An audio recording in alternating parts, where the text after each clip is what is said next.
bersama mereka kelak golongan yang bersama Nabi SAW.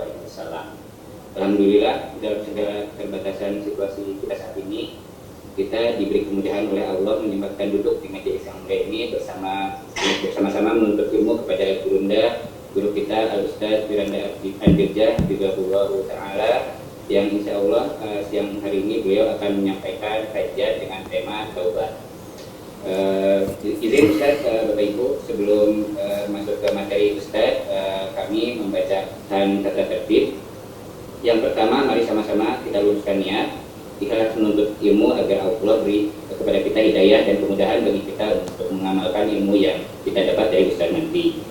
Yang kedua, mari siapkan buku dan alat tulis untuk mencatat ilmu dari Ustaz, dan niatkan untuk mengamalkan hadis yang diriwayatkan dari Abdullah bin Amr dan Anas bin Malik radhiyallahu anhuma, bahwa Nabi SAW bersabda, "Qayyidu al-ilma bil kitab," jagalah ilmu dengan mencatat. Yang ketiga, seperti biasa, mohon semua audio di-mute yang gabung di Zoom. Lalu video bagi akhwat mohon dimatikan videonya. Lalu pertanyaan silakan diketik di ruang Zoom, atau bagi ikhwan nanti bila ingin bertanya langsung kepada Ustaz, tafadhol dengan mencantumkan nama ikhwan yang ma'ruf ya. Dan pertanyaan akhwat silakan diketik di ruang chat Zoom. Mungkin demikian dari panitia. Selanjutnya kami persilakan kepada Ustaz Firanda. Kepada Ustaz. Bismillahirrahmanirrahim. Assalamualaikum warahmatullahi wabarakatuh. Alhamdulillahi ala ihsanihi wa syukru lahu ala taufiqihi wa amtinanihi, wa asyhadu an la ilaha illallah wahdahu la syarika lahu ta'ziman li sya'nihi, wa asyhadu anna Muhammadan abduhu wa rasuluhu da'ila ridwanihi. Allahumma salli alaihi wa ala alihi wa ashabihi wa ikhwani. Ikhwan dan akhwat yang dirahmati Allah Subhanahu wa taala. Pada kesempatan kali ini kita akan bahas pembahasan yang diperlukan oleh kita semua, dan dia adalah kegiatan seumur hidup, yaitu bertobat kepada Allah Subhanahu wa taala. Karena kita adalah manusia, dan manusia memiliki sifat, memiliki potensi untuk bermaksiat terus menerus ya. Yang dimana kata Nabi sallallahu alaihi wasallam, kullu bani adam khata' wa khairul khata'ina at-tawwabun. Bahwasanya setiap anak Adam ya, seluruh anak Adam adalah suka melakukan dosa. Khata' itu adalah sifat mubalaghah, artinya suka melakukan dosa. Ya. Wa khairul khata'ina at-tawwabun, dan sebaik-baik orang yang berdosa adalah yang bertaubat ya. Kemudian juga dalam hadis qudsi kata Allah Subhanahu wa taala, ya ibadi innakum tukhti'una bil-laili wan-nahar. Wahai hamba-hambaku, sungguhnya kalian melakukan kesalahan, berdosa siang dan malam ya. Wa ana aghfiru dzunuba jami'an fastaghfiruni aghfir lakum, dan aku mengampuni segala dosa, maka mohonlah ampunan dariku, niscaya aku akan mengampuni dosa-dosa kalian. Maka dari sini jelas bahwasanya dosa adalah sifat yang melazimi seorang manusia. Tidak mungkin ada manusia tidak berdosa. Ya, tidak mungkin ada manusia yang tidak berdosa. Meskipun dia berusaha untuk istiqamah, dia pasti akan suatu saat akan salah, akan terjerumus dalam dosa. Kata Nabi sallallahu alaihi wasallam, istaqimu wa lan tuhsuh. Istiqamalah, kalian tidak bakalan mampu. Makanya ketika Nabi berkata kepada seorang sahabat, ittaqillaha haitsu ma kunt, bertakwalah dimanapun kau berada. Setelah itu Nabi berkata, wa atbi'is sayyi'atal hasanah tamhuha. Lakukanlah kebaikan setelah melakukan keburukan, niscaya akan menghapuskan dosamu. Artinya seorang meskipun dia sudah berusaha bertakwa, suatu saat dia akan terjerumus dalam dosa. Dari sini kita tahu bahwasanya kebutuhan kita untuk dosa adalah kebutuhan yang senantiasa ya, senantiasa. Dan ini dicontohkan oleh Nabi sallallahu alaihi wasallam. Nabi sallallahu alaihi wasallam senantiasa beristighfar ya. Rasulullah SAW mengatakan istaghfiru wa tubu ilaih ya. Beristighfar dan bertobatlah kepadanya. Fa inni astaghfirullah atubu ilaihi fil yaumi mi'ata marrah. Sungguhnya aku beristighfar dan bertobat kepada Allah sehari 100 kali. Bahkan dalam sebagian riwayat, sahabat mendengar Nabi sallallahu alaihi wasallam sekali majelis beliau beristighfar dan bertobat kepada Allah 100 kali sekali majelis. Rabbighfirli wa tub alayya innaka antat tawwabur rahim. Rasulullah mengucapkan istighfar dan taubat sekali duduk 100 kali. Ikhwan dan akhwat yang dirahmati Allah Subhanahu wa taala. Mungkin agar kita sadar bahwasanya kita butuh dengan taubat, kita harus coba memahami apa sih sumber-sumber dosa yang kita lakukan. Ya, sebenarnya sumber-sumber dosa yang kita lakukan itu apa saja ya? Mungkin sebagai bahan renungan ya. Kenapa kita harus senantiasa bertobat? Saya coba gambarkan tentang sumber-sumber dosa ya. Ya. Di antaranya kita ada hak Allah ya. Kemudian ada hak manusia. Ya. Hak Allah di antaranya kewajiban-kewajiban ya. Kewajiban yang harus kita kerjakan, harus dikerjakan. Kemudian juga ada dosa yang harus ditinggalkan,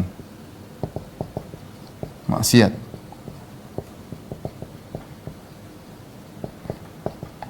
Hak manusia kita ada namanya misalnya hak orang-orang terdekat, ada hak orang tua, kemudian hak suami atau istri, kemudian hak saudara atau kerabat,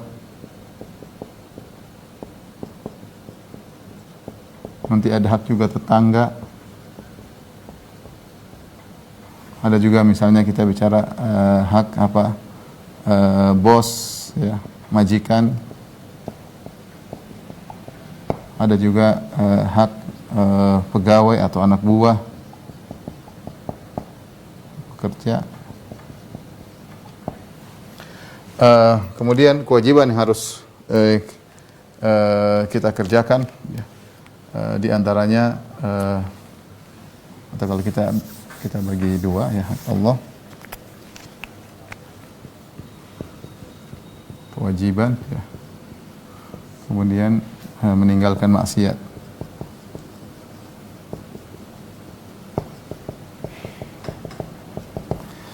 Kewajiban ya, di antaranya adalah bersyukur atas nikmat.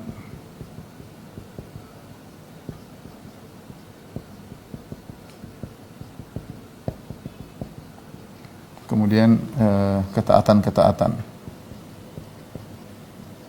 yang harus dikerjakan.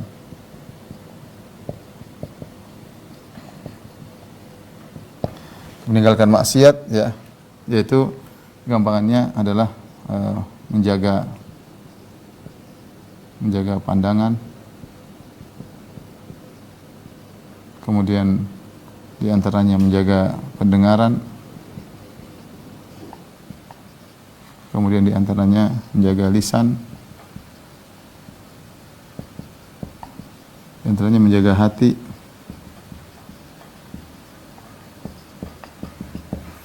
Ini sekedar gambaran agar kita sadar bahwasanya kita masih banyak melakukan dosa dan itu hampir setiap hari kita lakukan ya.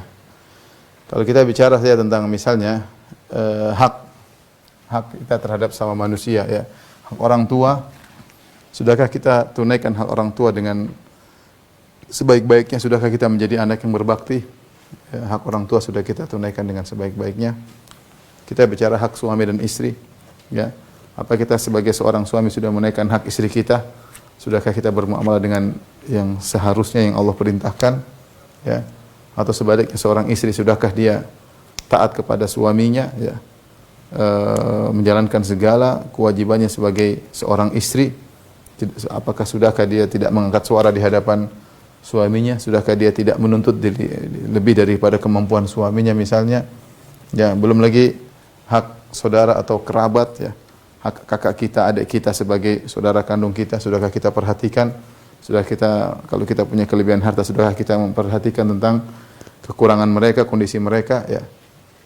Belum lagi hak tetangga, sudahkah kita perhatian terhadap tetangga kita? Mereka punya hak. Orang-orang miskin di sekitar kita punya hak ya. Ataukah kita habiskan uang kita tidak perhatian terhadap mereka? Belum lagi majikan kita yang menggaji kita, sudahkah kita kerja sesuai dengan akad yang ada antara kita dengan majikan ya? Sementara kita menerima gaji, sekarang jamnya sudah benar atau tidak sesuai dengan akad, dan sebaliknya kalau kita punya pegawai, sudahkah kita bermuamalah dengan baik, sudahkah kita menggaji dengan gaji yang benar sesuai dengan akad yang sudah disepakati. Ya, ini semua jadi renungan kita ya. Ternyata kita masih belum bisa menunaikan hak dengan sebaik-baiknya.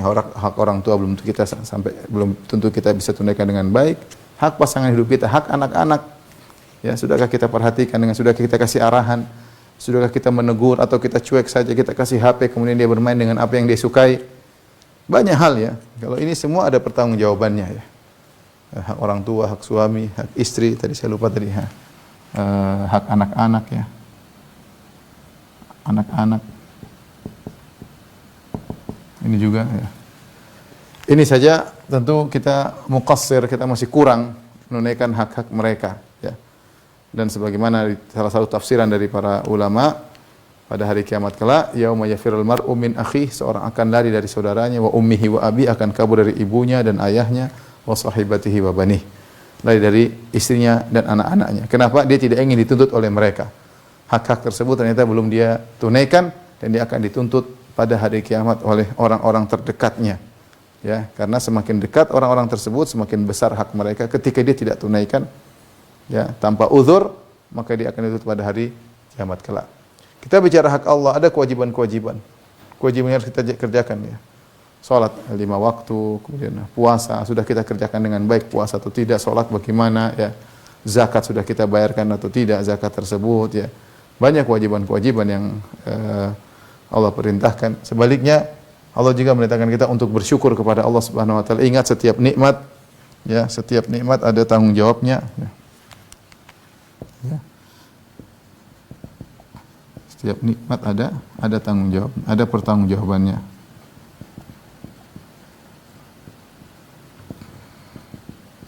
Ya. Kita dapat nikmat yang banyak, dapat rezeki yang banyak, sudahkah kita keluarkan pada tempatnya ya, sesuai dengan arahan yang benar, ataukah kita asal-asalan dalam menghabiskan uang yang kita miliki? Ya, setiap nikmat ada pertanggungjawabannya. Ya, dan Allah mengatakan wa in ta'uddu ni'matallahi la tuhsuha. Kalau kalian menghitung-hitung nikmat Allah, kalian tidak bisa menghitungnya. Innal insana la zalumun kafar. Manusia itu suka berbuat zalim, dapat nikmat banyak tapi zalim. Kafar, dapat nikmat banyak tapi suka ingkar. Ya, sifat manusia. Jadi banyak kenikmatan yang tidak bisa disyukuri oleh kita. Kemudian ketaatan juga banyak yang belum kita kerjakan dengan baik. Kalau kita bicara meninggalkan maksiat ya. Caranya gimana? Menjaga pandangan, menjaga pendengaran, menjaga lisan, menjaga hati. Ini sudah sangat sulit. Siapa di antara kita yang bisa menjaga pandangan? Ya. Siapa yang buka YouTube? Pasti tidak, terutama laki-laki, pasti tidak bisa menjaga pandangan. Kapan dia buka YouTube, dia browsing, ya, dia scroll, dia pasti melihat aurat wanita yang terbuka. Pasti ya. Karena belum ada YouTube, ya belum ada YouTube sunnah ya, belum ada YouTube ya, masih begitu campur ya. Ya, maka siapa yang bisa jamin dia bisa menundukkan pandangannya, tidak melihat aurat wanita yang haram untuk dilihat. Pendengaran, dia bisa menjaga pendengarannya, tidak mendengar hal-hal yang diharamkan, tidak mendengar musik, tidak mendengar ghibah, tidak mendengar namimah, dan banyak hal. Kemudian menjaga lisan, bisakah dia jaga lisan? Ya, tidak menyakiti hati orang lain, tidak merendahkan orang lain, tidak mengejek orang lain, tidak berghibah ya, tidak namimah dan yang lainnya. Banyak dosa-dosa lisan. Menjaga hati, tidak mudah juga menjaga hati ini ya. Yaitu tidak riya, tidak hasad, tidak dengki, tidak ujub ya. Tidak suudzon ya. Tidak merendahkan orang lain dengan hatinya ya. Banyak. Apakah dia bisa menjaga? Nah, kita renungkan ini saja. Saya hanya sekedar mengajak diri saya pribadi dan juga para hadirin hadirat untuk kita merenungkan kembali tentang keseharian kita. Kita perlu muhasabah. Ternyata kalau kita pikirkan ini semua, masih banyak kekurangan yang kita lakukan. Masih banyak kekurangan yang kita lakukan. Saya bicara satu aja, masalah jaga pandangan. Ya, Allah suruh kita bertobat dari dosa mengumbar pandangan. Allah mengatakan kullil mu'minina yaghuddu min absarihim, katakanlah kepada lelaki menundukkan pandangan mereka. Kemudian kata Allah wa kullil mu'minati yaghuddna min absarihin, perintahkan kepada wanita untuk menundukkan pandangan mereka. Di akhir ayat kata Allah wa tubu ilallahi jami'an ayyuhal mu'minuna la'allakum tuflihun. Hendaknya kalian beriman kalian orang beriman bertobatlah seluruhnya agar kalian tuflihun, agar kalian beruntung. Ternyata mengumbar pandangan adalah dosa khusus yang Allah perintahkan kita untuk bertobat darinya, ya. Sementara kita sulit untuk menundukkan pandangan. Pasti ada nonton berita, pembawa acaranya tidak pakai jilbab, auratnya terbuka. Berita yang dilihat berita, belum lagi yang dilihat ternyata berita gibah dan namimah. Ternyata berita hoax. Sudah yang membawa beritanya tidak pakai jilbab, kemudian beritanya juga berita bikin dosa dan yang lainnya. Jadi inilah ikhwan, ya. Terkadang kita sudah rajin ibadah, sudah tundukkan pandangan, sudah jaga pendengaran, riya. Kena penyakit riya, ujub, ya, dan macam-macamnya. Dari sini kita harus sadar bahwasanya memang kita wajib untuk senantiasa bertobat kepada Allah Subhanahu wa taala. Sekarang kita bahas keutamaan taubat.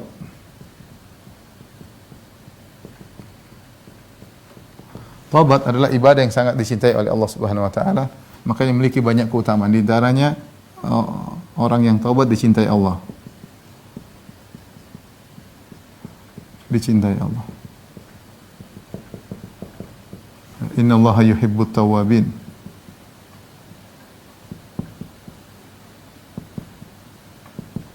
Allah mencintai orang-orang yang bertobat. Maka semakin seorang sering bertobat kepada Allah Subhanahu wa taala, dia semakin dicintai oleh Allah, semakin tinggi derajatnya di sisi Allah Subhanahu wa taala, ya.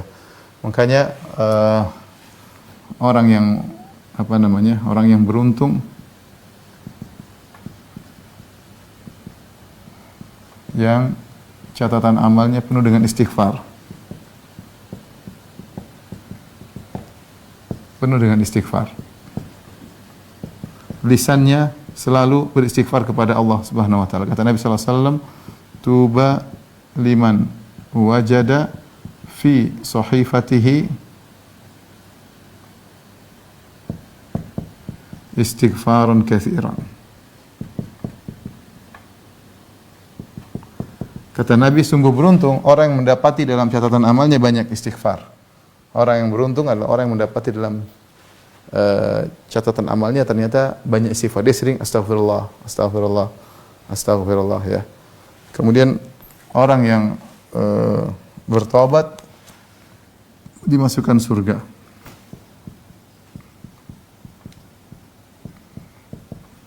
Penghuni surga.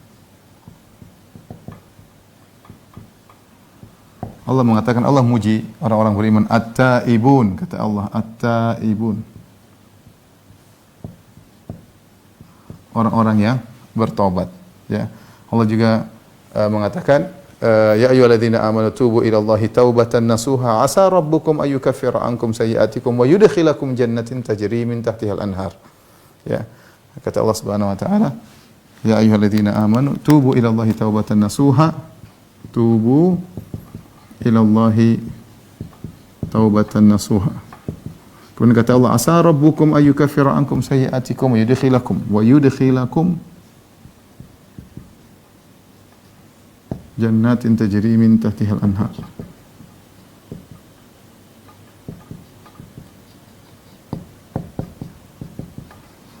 Kata Allah, wahai orang yang beriman, bertobatlah kepada kalian dengan taubat yang sungguhnya, niscaya Allah akan menghapuskan dosa-dosa kalian, bahkan Allah masukkan kalian ke dalam surga. Allah wa yudkhilakum, Allah masukkan kalian dalam surga. Jadi orang yang bertobat penghuni surga, ya. Ya, jadi ini dalil bahwasanya orang yang bertobat dia melakukan ibadah yang agung. Kemudian juga, ya, dia juga mendapatkan keutamaan duniawi, ya. Orang yang bertobat dapat kenikmatan dunia.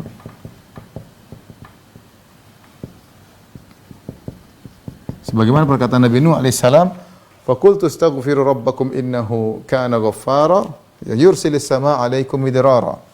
Dalam perkataan Nabi Nuh kepada kaumnya, orang yang bertobat, Yursilis sama alaikum midrara, diturunkan hujan. Hujan yang deras, yang berkah tentunya. Dan berkah. Kemudian wa yumdidukum bi amwalin wa banin. Allah tambahkan ya anugerah anak-anak.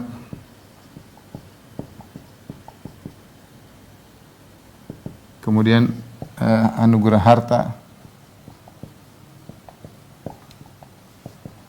Wa yaj'al lakum jannatin wa yaj'al lakum anhara. Allah bukakan kebun-kebun.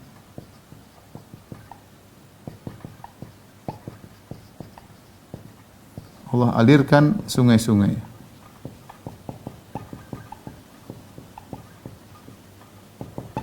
Ini semua adalah janji Allah kepada kaum Nuh. Kaum Nuh jika mereka bertobat.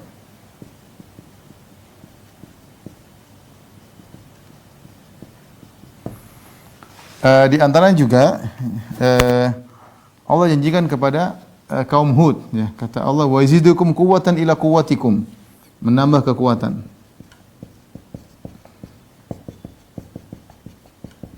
Dalam ayatnya wa yazidukum quwwatan ila quwwatikum. Ini janji Allah kepada kaum Hud kalau mereka bertobat.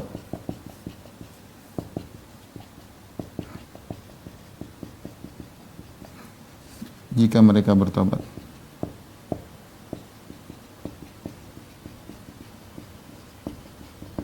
Jadi ini saya sampaikan bahwasanya taubat itu bukan hanya dapat keuntungan ukhrawi, ya ini mungkin kalau kita katakan anugerah akhirat, ya, anugerah berkaitan dengan akhirat. Tapi ternyata taubat juga membawakan ini tadi anugerah duniawi. Anugerah duniawi. Bahkan para ulama mengatakan dari ini, kesimpulan ini, ketika Allah menjanjikan kepada Nabi Nuh ada berapa kenikmatan? 1, 2, 3, 4, 5. Kaum Nabi Nuh Allah janjikan kepada mereka 5 kenikmatan. Kemudian di antaranya juga kepada kaum Nabi Hud Allah berikan janji kenikmatan tambahan kekuatan sesuai dengan, karena mereka kuat Allah tambah kekuatan mereka. Ya, karena Nabi Nuh dikatakan mereka mengalami musim kemarau sehingga Allah berikan anugerah duniawi yang berkaitan dengan kekurangan mereka. Dengan musibah yang sedang mereka alami. Kesimpulannya apa? Orang yang bertobat, yang sering beristighfar kepada Allah Subhanahu wa taala akan diberikan duniawi sesuai dengan kebutuhannya. Ya, kesimpulannya kalau saya boleh simpulkan, ya. Orang yang bertobat diberikan kenikmatan duniawi sesuai dengan kebutuhannya.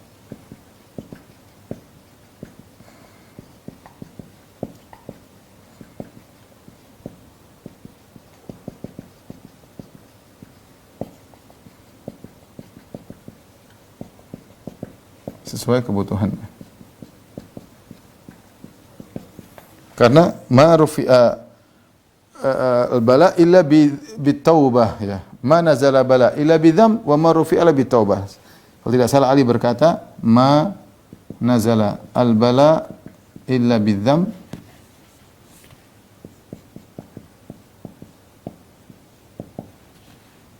wa ma rufi'a illa bitaubah.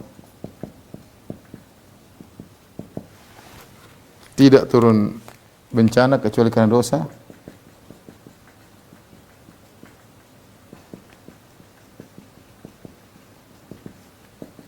Karena dosa. Dan tidak diangkat kecuali dengan taubat.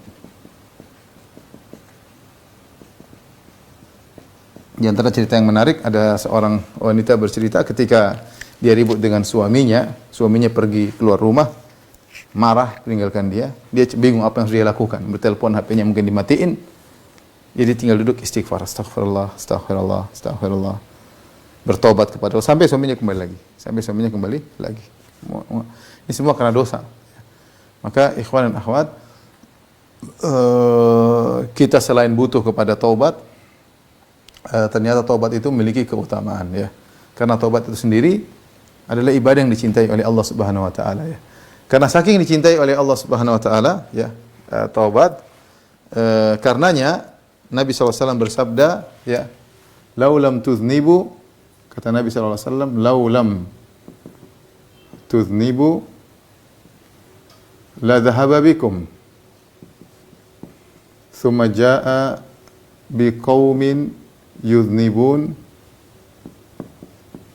fayastaghfirullah.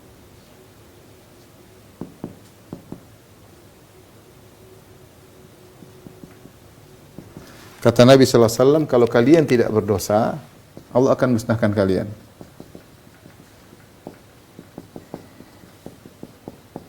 Allah akan musnahkan kalian. Lalu Allah datangkan kaum yang berdosa lantas bertaubat. Datangkan kaum yang berdosa, kaum yang berdosa lalu beristighfar. Ya. Timbul pertanyaan, kenapa Allah begitu mencintai ibadah taubat ya? Innallaha yuhibbut tawwabin, Allah mencintai orang bertaubat. Karena dalam ibadah taubat nampak sekali kehinaan hamba. Dia mengakui kekurangan dia, ujubnya hilang sama sekali. Ujub hilang udah. Dia tahu dia hina. Dia tahu dia tidak bisa pede dengan, dia tahu dia tidak bisa bersandar kepada dirinya. Dia mungkin merasa beriman, tahu-tahu dia terjatuh. Dia tahu dia masih kalah dengan syahwatnya, ternyata syahwatnya bisa mengalahkan dia, bahkan syahwatnya bisa menawan dia. Banyak hal. Dia tahu titik kelemahannya, lantas dia bersungkur di hadapan Allah, dia menangis. Disitulah nampak dia sebagai seorang hamba, benar-benar hamba, hatinya hancur, dia kembali kepada Allah Subhanahu wa taala. Kondisi seperti itu sangat dicintai oleh Allah Subhanahu wa taala. Kondisi seperti sangat dicintai oleh Allah Subhanahu wa ta'ala. Ya, seorang bukan berarti kalau begitu kita berdosa saja, Ustaz. Tidak. Dia berusaha istiqamah, tapi sudah ditakdirkan bahwasanya tidak mungkin dia bisa istiqamah selalu. Ada satu saat dia akan terjerumus dalam hal yang dilarang oleh Allah Subhanahu wa taala.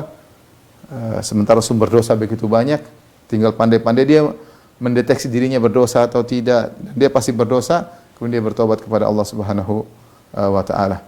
Tapi habis ini kita akan bahas tentang hukum-hukum berkaitan dengan taubat. Tolong difoto di sini.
Baik, ikhwan dan akhwat yang dirahmati Allah Subhanahu wa taala, selanjutnya kita akan berbahas tentang hukum-hukum yang berkaitan dengan taubat ya.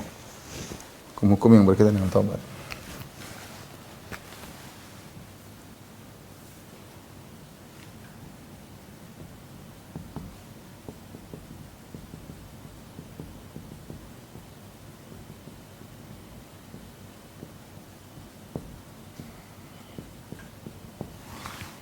Baik, yang pertama Allah mengampuni semua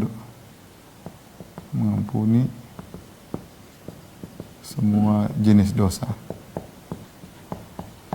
Semua jenis dosa bisa diampuni oleh Allah Subhanahu wa taala ya. Bahkan dosa-dosa terbesar ya. Bahkan dosa-dosa terbesar. seperti syirik, ya. Kemudian membunuh, kemudian zina, ya. Dan lain-lain. Ini adalah 3 pokok dosa: syirik, membunuh, zina. Ya. Kata Allah Subhanahu Wa Taala dalam surat Al-Furqan, "Walladzina la yad'una ma'allahi ilahan akhar wa la yaqtuluna nafsa allati harrama Allah illa bil haqq wa la yaznun wa may yaf'al dzalika yalqa athama yudha'af lahu al-'adzabu yawmal qiyamati wa yakhlud fihi muhana illa man taba wa amana wa amila amalan salihan fa ulaika yubaddilullahu sayyi'atihim hasanat wa kana Allahu ghafurur rahima." Kata Allah, dan orang-orang yang tidak berbuat syirik, tidak berdoa kepada selain Allah, tidak membunuh jiwa yang dilarang, dan tidak berzina. Siapa yang melakukan 3 ini, maka akan dapatkan dosanya, dan dia akan azab dalam neraka jahanam, kekal di dalamnya. Illa man taba. Kata Allah, kecuali illa man taba, kecuali yang bertobat, ya, dalam surat Al-Furqan. Ya. Kata Allah, illa man taba wa amana wa amila amalan salihan, kecuali yang bertobat. Nah, jika dosa-dosa ini saja diampuni, apalagi dosa-dosa yang lain. Makanya Allah memberi contoh di antaranya seperti syirik. Contoh dosa syirik, ya. Contoh diampuni dosa syirik.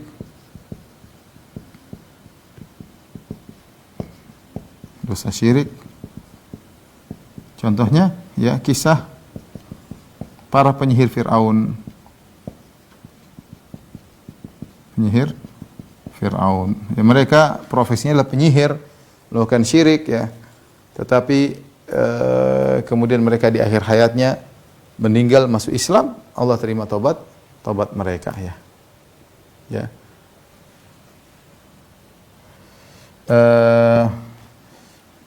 Adapun membunuh, ya, seperti, ya, demikian juga, ya, Fir'aun ditawari tobat, ya. Fir'aun dan Namrud ditawarin tobat. Namun mereka tidak mau. Seandainya mereka bertobat, tobat mereka diterima. Padahal Fir'aun ngaku sebagai Tuhan, Namrud ngaku sebagai Tuhan, ya. Kalau mereka bertobat, tentu mereka akan diterima tobatnya oleh Allah Subhanahu Wa Taala. Contoh misalnya diampuninya pembunuh.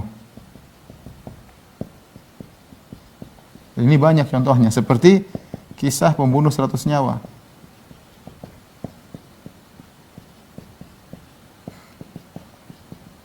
Contohnya juga para sahabat yang masuk Islam.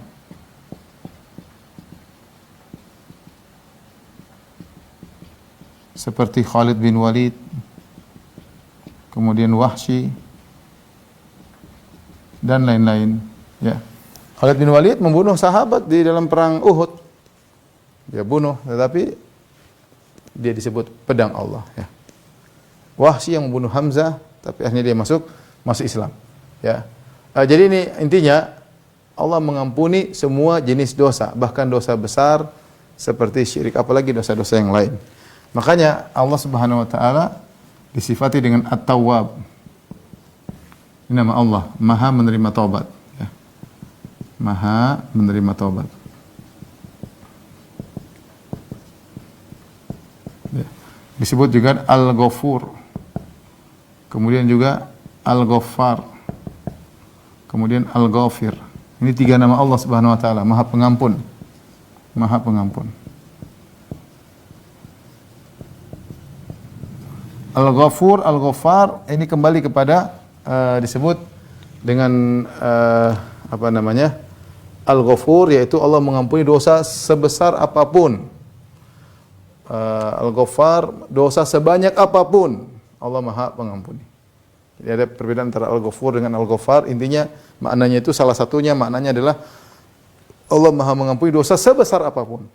Di antaranya Allah mengampuni dosa sebanyak apapun. Maka jangan pernah suudzon kepada Allah, karena Allah memiliki nama At-Tawwab. Ya, kemudian Al-Ghaffar, Al-Ghafir, Al-Ghafur, ya. Ini berarti Allah mengampuni semua jenis dosa. Taib yang kedua adalah syarat taubat. Kita bicara tentang syarat taubat.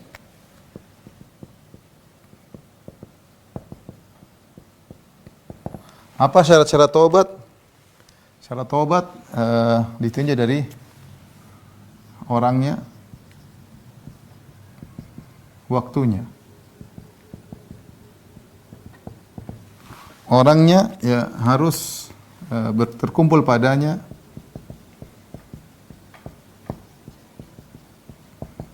tiga hal, yaitu al-iqla, yaitu meninggalkan dosa tersebut. Kemudian an-nadam, menyesal. Kemudian yang ketiga adalah al-azam ala adamil audah. Tekad untuk tidak kembali melakukannya lagi.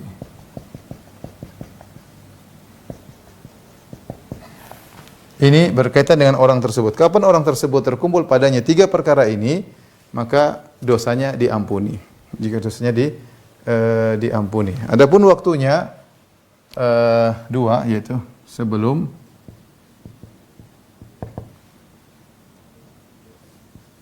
nyawa di kerongkongan,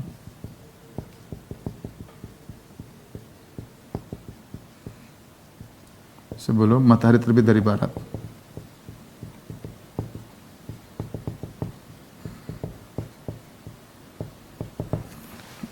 Nabi SAW bersabda,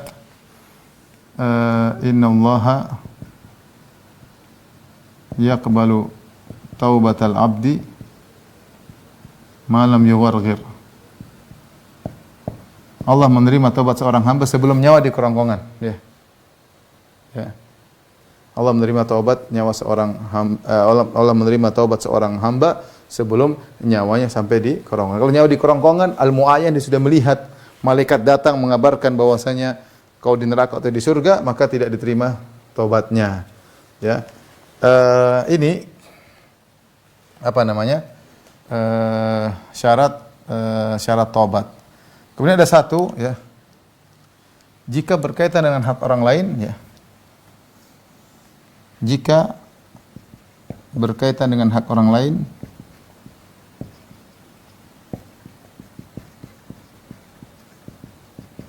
maka harus dikembalikan.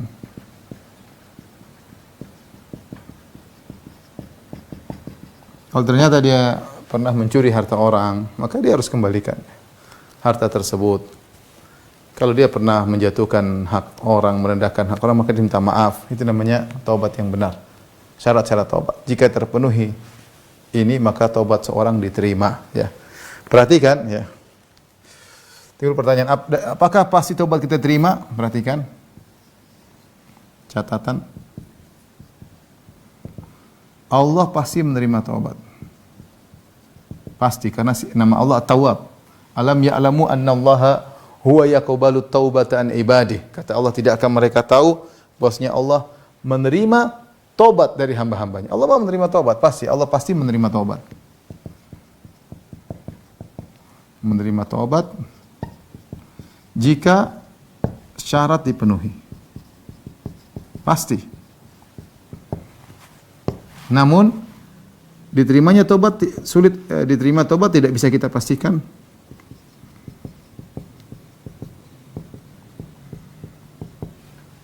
Sulit dipastikan. Ditinjau dari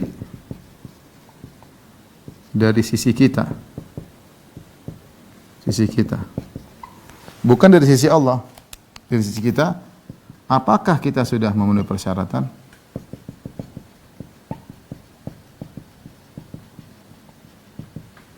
Ini yang jadi masalah.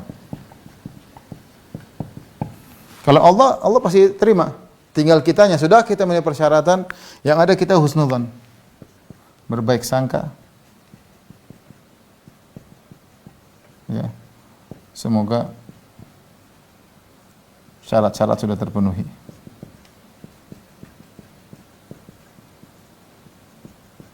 Karena kalau syarat sudah terpenuhi, otomatis Allah akan terima taubat seorang hamba. Sehingga kalau saya sering ditanya, Ustaz, apakah kita tahu obat taubat kita pasti terima? Kita bilang kalau syarat terpenuhi pasti diterima. Kita husnuzon aja.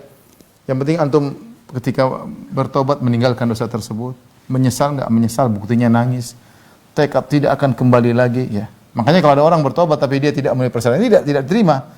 Contoh, ya, apa namanya? Dia meninggalkan dosa tapi dia tidak menyesal. Bahkan dia bangga cerita sana kemari. Dia bangga, oh saya dulu begini. Itu namanya enggak tobat. Bangga dengan maksiat yang dia lakukan. Dia tidak bertobat. Contoh ini, menyesal tapi dia tidak menyesal. Dia tidak memenuhi persyaratan menyesal. Kata Nabi SAW, an-nadmu taubah. Menyesal itu taubat. Ya. Kemudian misalnya dia meninggalkan tapi dia menyesal tapi dia sudah niat untuk kembali. Misalnya kita bulan Ramadan sudah kita berhenti minum bir, kita berhenti berzina, kita berhenti waliyadzubillah ini nanti habis lebaran aja baru kita lakukan lagi. Dia sudah bertekad mau main judi habis lebaran. Ini Ramadan sudah kita berhentilah, malu masa main judi.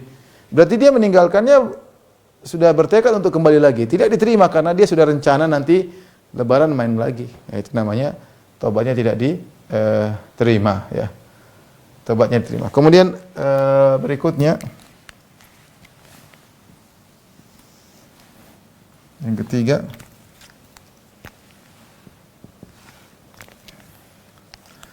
taubat adalah ibadah, maka harus karena Allah.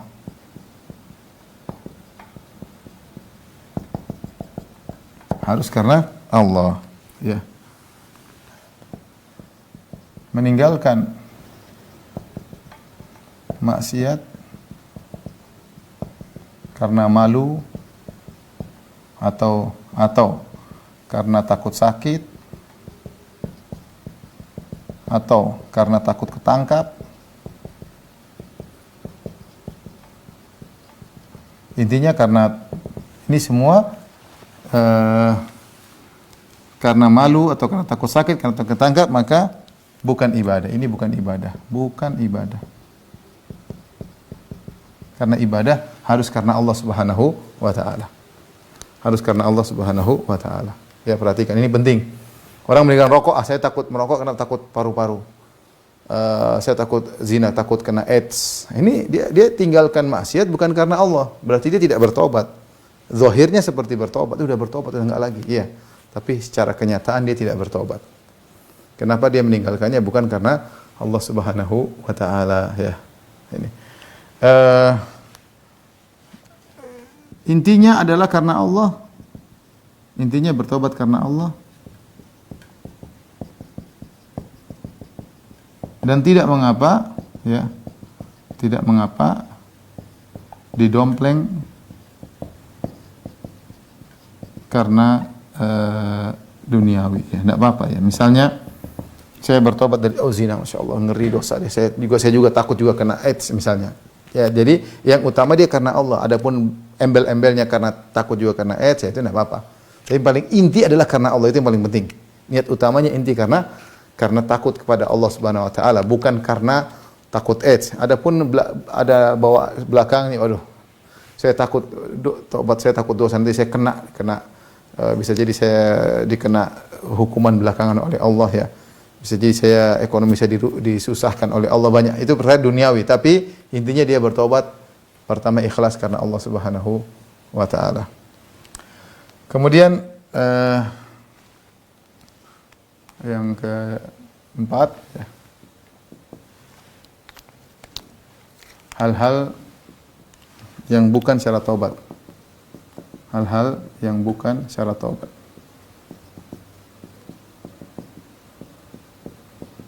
Ada hal-hal yang bukan syarat taubat, di antaranya tidak harus, bukan syarat harus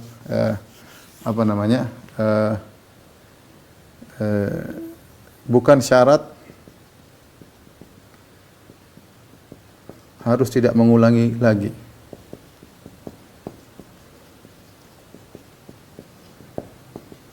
Ini disebut oleh Ibnu Qayyim rahimahullahu taala. Misalnya seorang melakukan misalnya taruhlah dia berzina, kemudian sudah bertobat. Subhanallah, kemudian 5 tahun berikutnya dia terjerumus lagi. Apakah taubat dia zina yang dulu 5 tahun lalu ditolak oleh Allah? Kata Ibnu Qayyim rahimahullah, bukan merupakan syarat. Yang penting ketika dia bertobat dari suatu dosa, dia sudah bertekad, dia sudah menyesal, dia sudah meninggalkan dan dia bertekad tidak kembali. Ketika itu tobatnya diterima. Kalau dia ternyata terjerumus lagi suatu saat, itu dosa baru lagi. Dia harus bertobat lagi. Ya. Dia harus bertobat lagi. Maka seorang perbanyak, misalnya seorang, saya sudah tobat dari gibah, saya enggak mau gibah lagi. Dia tekad, menyesal. Tahu-tahu bulan depan dia gibah lagi. Apakah dosa gibah yang pertama tobatnya tidak diterima? Jawabannya bukan merupakan syarat. Ya, bukan merupakan syarat. Ya, kalau yang penting gibah pertama dia sudah bertobat, sudah menyesal, meninggalkan dan seterusnya, maka diterima. Ini dosa baru, gibah yang baru. Ya, gibah yang baru adalah dosa yang baru. Kemudian juga bukan merupakan syarat harus meninggalkan seluruh dosa.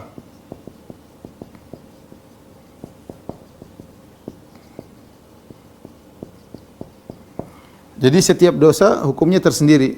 Setiap dosa hukum taubatnya tersendiri.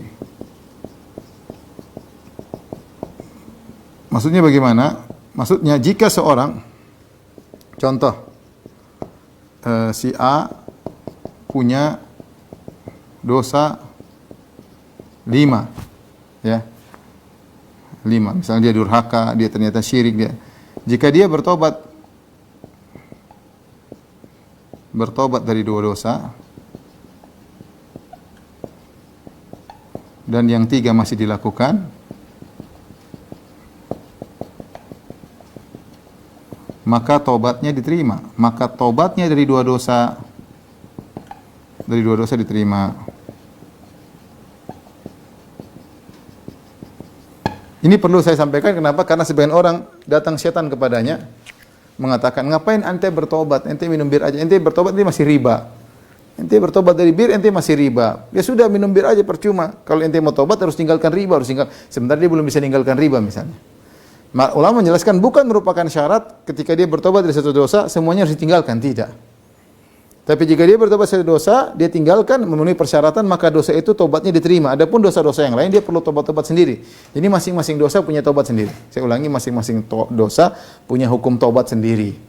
Jika dia punya dosa 5, dia bertobat dari 2, yang 3 belum, maka tobatnya untuk 2 ini terima. Berarti dia harus bertobat dari 3. Dia belum bisa sekarang, mungkin suatu saat. Ya, tapi tobatnya dari 2 ini diterima. Itu yang ya. Tapi ini yang keempat, yang terakhir yang saya bahas adalah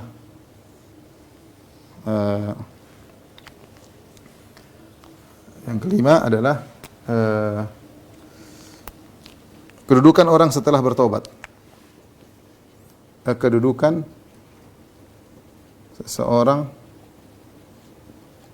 setelah bertobat. Ibnu Taimiyah rahimahullah menjelaskan, jika orang berdosa kemudian dia bertobat, bisa jadi kedudukannya bisa jadi 1 dari 3 kemungkinan, ya. 1 dari 3 kemungkinan. Yang pertama, lebih rendah.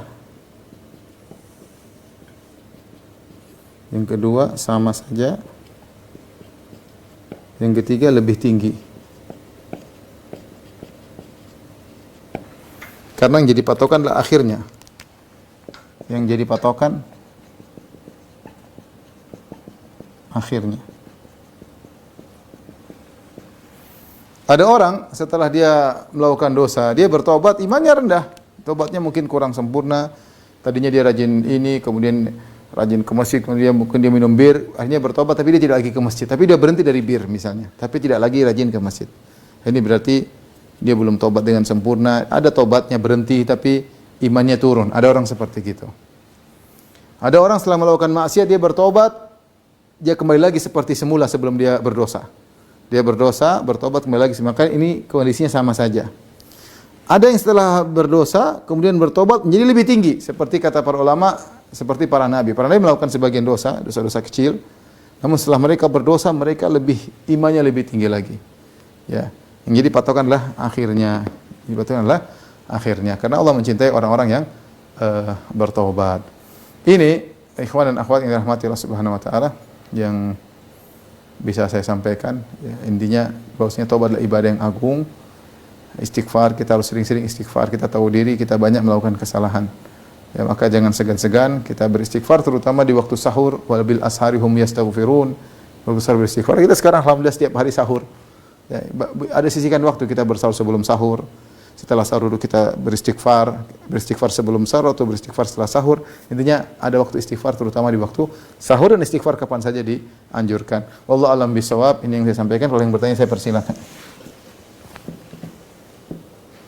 Alhamdulillah. Jazakallahu khairan Ustaz atas ilmu yang diberikan.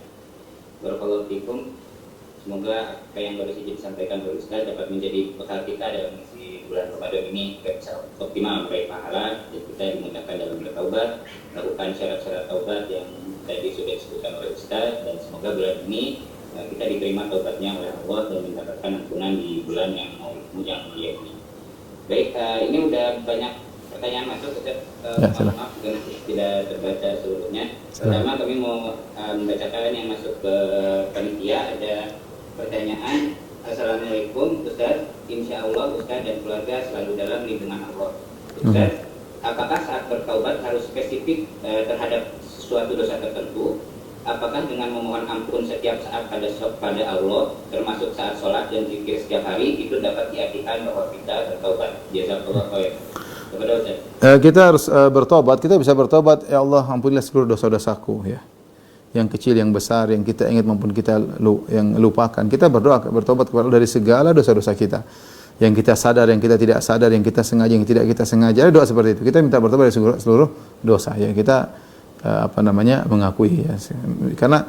Karena mungkin kita pernah dosa-dosa dulu kita lupa, ya. Tapi sudah kita tinggalkan semua. Mungkin dulu pernah gibah, kita pernah apa. Maka kita boleh bertobat dari segala dosa yang kita sadari, tidak kita sadari, yang kita ingat, yang kita enggak kita ingat, yang kita sengaja maupun kita tidak sengaja, ya.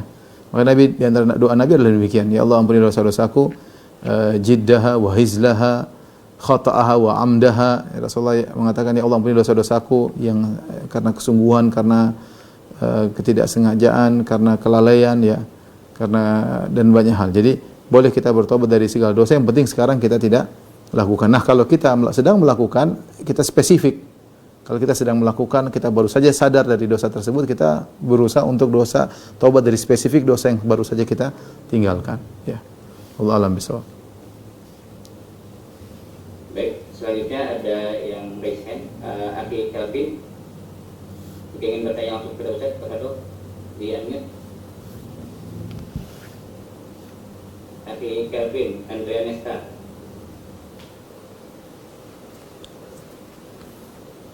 Baik, kalau gitu kami bacakan dari ruang chat, ya, chat Zoom.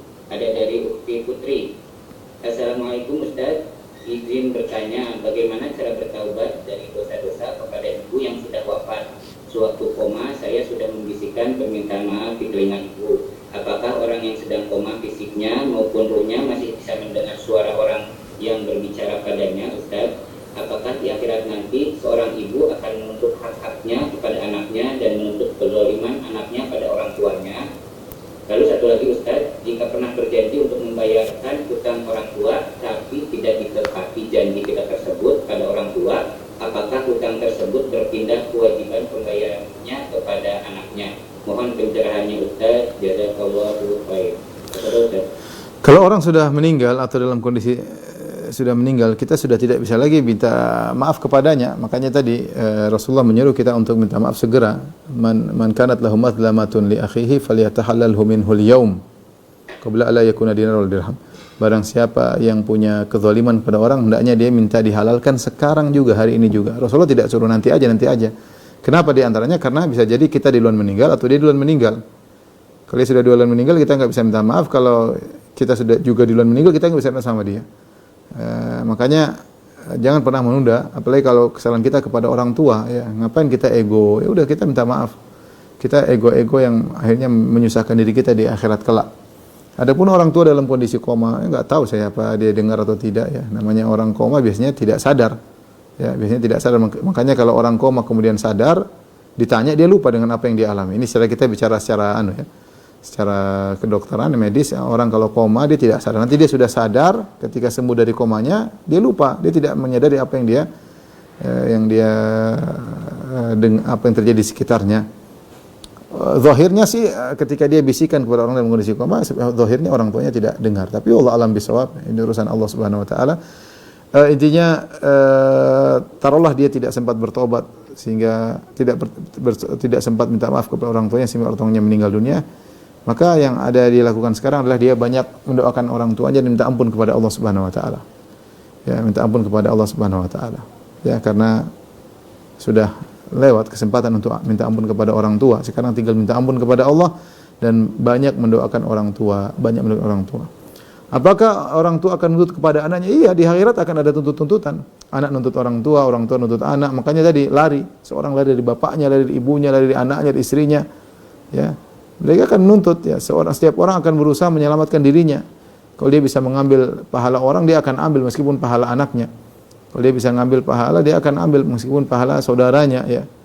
Jadi seorang berusaha menyelesaikan urusan di dunia sebelum meninggal dunia, ya. Kita sendiri cek sekarang, kita ada masalah nggak sama kerabat kita? Coba, masalahnya kita yang salah apa dia yang salah? Kalau kita yang salah, segera kita maaf. Kalau dia yang salah, tetap kita berusaha menjalin kebaikan, ya. Jangan memutuskan silaturahmi.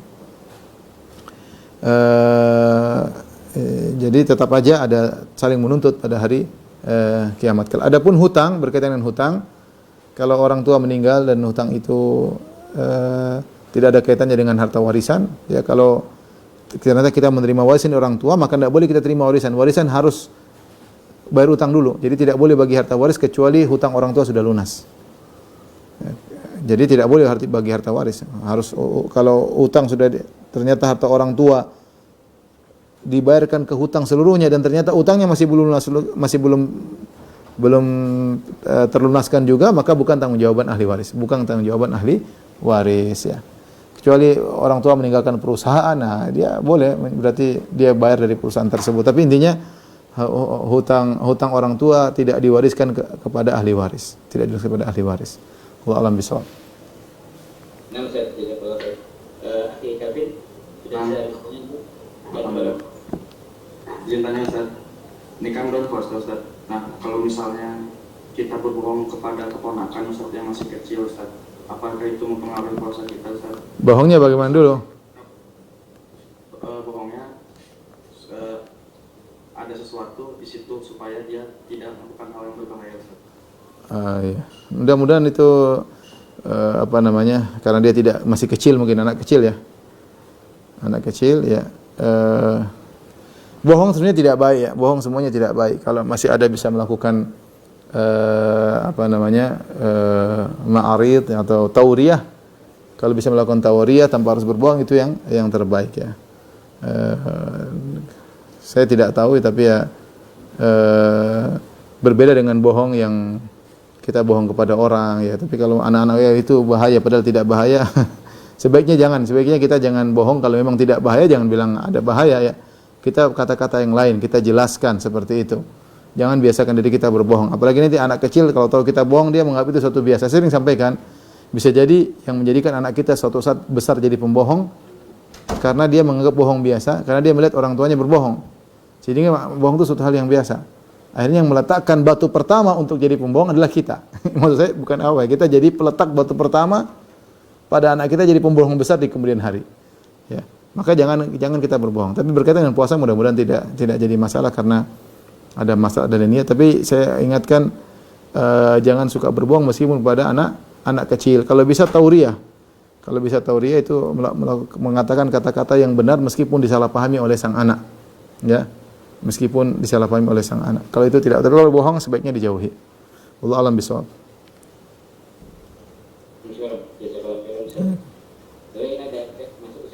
Ada beberapa pertanyaan terkait sholat tobat.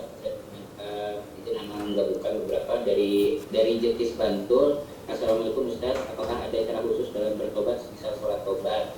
Lalu yang kedua terkait sholat tobat, ada pertanyaan dari Puji Dwi Lestari.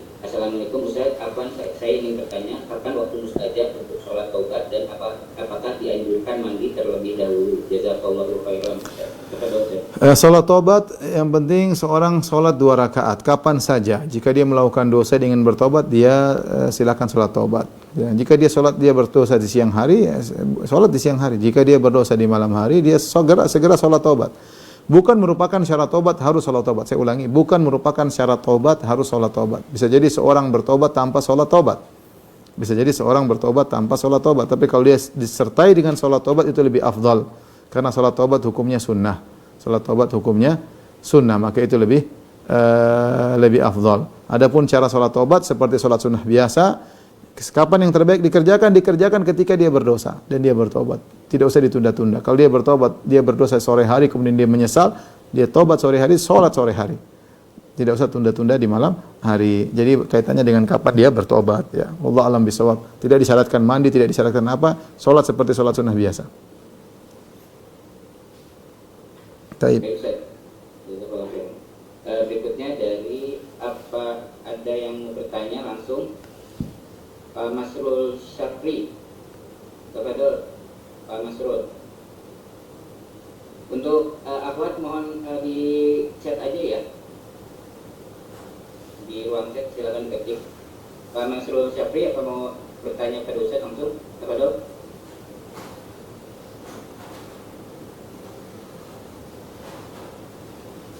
atau saya bacakan dari ruang chat Ustaz. Ya, silakan. Imbang Ismail. Assalamualaikum Ustaz, bagaimana kalau kita berbuat maksiat dengan sengaja, dengan niat setelah itu bertaubat? Apakah masih diterima Allah? Wallahu a'lam.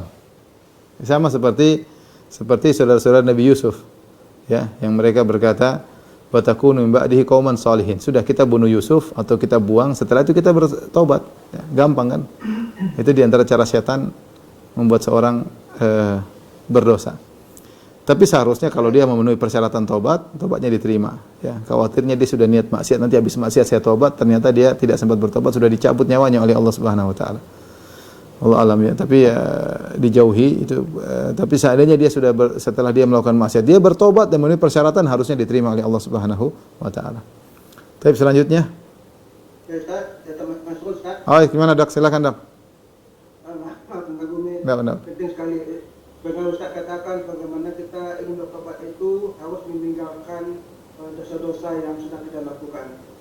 Kita sebagai petugas medis, kita tidak terhindarkan melihat aurat wanita. Saya sebagai jantung kan saling memeriksa USG jantungnya, tentu dadanya terbuka. Walaupun kita bosan untuk baju, kita berpuasa. Besok kita bertobat, ya Allah, bertobat, jangan terlihat ini Allah bertobat. Tapi besok kita lakukan lagi. Besok bertobat lagi, besok lakukan lagi, karena memang tak terhindarkan kita. Bagaimana caranya Ustaz? Apa Ustaz? Ya, jadi tidak apa-apa kita bertobat lagi. Kita tahu ya Allah saya melakukan ini karena darurat ya. Maka kita punya kaidah ad-darurah tuqaddaru biqadariha. Bahwasanya darurat dibolehkan sesuai dengan kadarnya. Selama kita tidak bisa kecuali dengan melihat langsung, dengan melihat posisi dada, melihat bentuk kulit misalnya atau lengkungan di terpaksa kita melihat misalnya mohon maaf misalnya payudara sang wanita dan yang lainnya, kita lihat secukupnya. Kalau kita namanya laki-laki mungkin ada terpengaruh, kita beristighfar kepada Allah karena tidak bisa kita lakukan kecuali dengan cara tersebut, dan ini sebenarnya bagian daripada darurat ya. Kalau memang bisa bagian ada asisten perempuan yang mensifatkan cuma bercerita, tidak perlu kita menyentuh, hendaknya kita jangan menyentuh. Dia bilang, "Dok, ini begini, ada benjolnya begini," kita cuma dengar saja, itu lebih baik, itu lebih selamat. Kalau memang itu bisa dilakukan. Tapi kalau memang tidak bisa kecuali melihat langsung, karena kita sebagai dokter yang ahli harus lihat langsung, tidak cukup dengan pensifatan asisten yang mungkin ilmunya di bawah kita, ya terpaksa kita lihat, tapi secukupnya. Kita mungkin melihat dibuka secukupnya, kita lihat pada area-area yang memang harus kita lihat. Setelah itu supaya kita aman, kita istighfar. Kita banyak-banyak istighfar kepada Allah Subhanahu wa taala meskipun secara hukum syar'i tidak berdosa. Kalau memang itu dalam sampai pada kondisi darurat, ya. Tetapi kita supaya kita lebih selamat, kita banyak-banyak istighfar. Saya rasa apa yang dilakukan dokter sudah benar. Kita istighfar kapan kita lakukan lagi. Yang penting kita tidak menyengaja untuk melakukan hal tersebut kecuali karena darurat. Wallahu a'lam bishawab. Ya. Baik, Kibong mungkin sampai sini saja ya. Sampai sini saja kajian kita ya, supaya kita punya waktu untuk bertobat kepada Allah Subhanahu wa taala. Baik, demikian saja, kurang lebihnya saya mohon maaf. Wabillahi taufiq wal hidayah. Assalamualaikum warahmatullahi wabarakatuh. Waalaikumsalam warahmatullahi wabarakatuh. Jazakallahu khairan.